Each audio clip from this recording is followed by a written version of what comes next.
KL Rahul ने हाल ही में चोट और रिकवरी के दौरान पत्नी अथिया शेट्टी से मिले समर्थन और उनके छोटे से अंधविश्वास का खुलासा किया। राहुल और अथिया की शादी 2023 में हुई थी। अथिया बॉलीवुड अभिनेता और उद्यमी सुनील शेट्टी की एक्ट्रेस बेटी हैं। उन्होंने कहा, वह मेरे साथ थी, वह हमेशा हर चीज में मेरे साथ रही। ज्यादातर दिनों में वह मुझसे ज्यादा निराश और गुस्से में थी, इसलिए मैंने खुद को किसी भी अन्य चीज की तुलना में उसे शांत रखने की कोशिश की।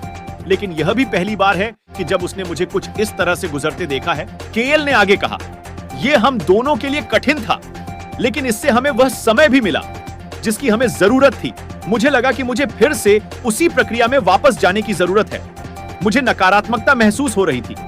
मैं बस खुश रहा और जीवन में छोटी छोटी चीजों का आनंद लिया और घर पर रहने, अपनी पत्नी के साथ रहने, अपने परिवार के साथ रहने का आनंद लिया, जिससे मुझे बहुत तेजी से ठीक होने और वापस आने में मदद मिली। दोस्तों, वह मुझे मार डालेगी। केएल राहुल ने क्यों कहा ऐसा? केएल राहुल ने यह भी खुलासा किया कि जब वह मैदान पर होते हैं तो अपनी पत्नी के बारे में नहीं सोचते हैं। उन्होंने अपने राज से पर्दा उठाते हुए कहा, वह मुझे मार डालेगी, लेकिन जब मैं मैदान पर उतरता हूँ तो मैं वास्तव में उसके बारे में नहीं सोचता। ये सिर्फ क्रिकेट के बारे में होता है।